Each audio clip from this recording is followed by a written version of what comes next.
And it doesn't mean you have to be, there is a middle ground.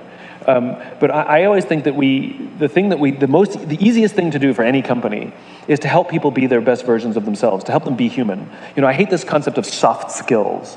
We call hard and soft skills. Like, soft actually sounds soft, It's hard skills and human skills. And everybody knows that if you want someone to do a job, you have to teach them how to do their job. Like, if you're in sales, we'll teach you how to use the computer, and we'll teach you how to use the phone system, and we'll teach you how to, what our process is. If you're an accountant, you go get a degree in accounting, and you learn how to do the job. And when we're junior, we have to be really good at our jobs. That is our job. And if we're good, we get promoted, and we eventually get promoted to a position where we're now responsible for the people who do the job we used to do, and nobody teaches us how to do that. And so we don't teach leadership. We don't teach the skills that are required to take care of people, which is all leadership is. And the amazing thing is regardless of our rank and regardless of our position, these are skills that we all need. Organizations can do a much better job of teaching us listening and effective confrontation and how to give and receive feedback and empathy and patience and all of these things that, if you're going to be a parent, you better start learning them. But if you're going to be a human being, you should probably learn those too. It helps us interact with each other better, with customers better, with vendors better. And at the end of the day, we're more confident in ourselves because we're bringing all those skills back home to our families and our friends.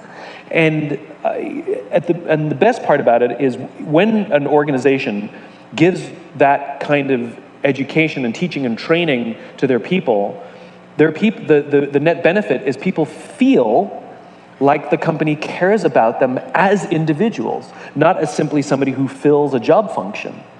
And that's what breeds loyalty and love for our companies.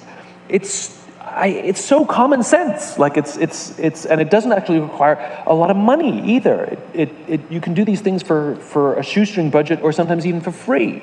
So what would be a next step for one of the external companies that are in the audience right now, and what would you suggest for the next step for us? So find a book that teaches these skills and have a book club where everybody in the team reads a chapter, and you come and spend 1 hour per week, do it over lunch if you like, and you talk about it. And what'll start to happen is people will start to have ideas and allow people who have a passion for this to innovate. One of the biggest mistakes companies make is they stop passionate people.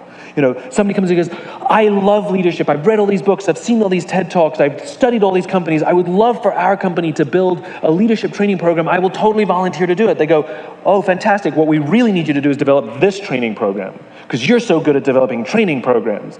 And they go, okay, why would you stand in the way of a passionate person?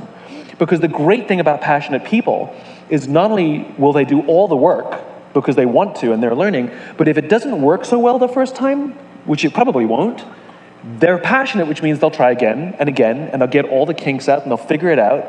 And if there are passionate people in all of our organizations who care about listening and empathy and new ways to develop incentive programs, give those people a long runway and let them try things out and experiment on us.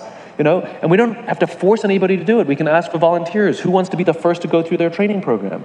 And that early adopter mindset, we're all in it together. We're okay. We know that it's imperfect. But what ends up happening is we make things better and better and better and better and better. And it's all homegrown. It costs zero.